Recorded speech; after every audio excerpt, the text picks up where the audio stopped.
Welcome, here I've got HTC Desire 20 Plus and I'm gonna show you how to change aspect ratio in the camera app at this device.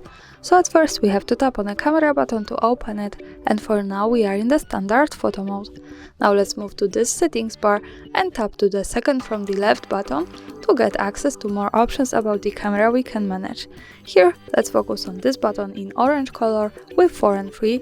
This is the aspect ratio option, so we are in 4 and 3 camera frame.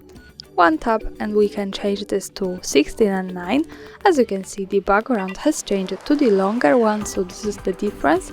Another tap to this button, the second from the left, and to the aspect ratio button, and we can go to 1 and 1 aspect ratio, the square one.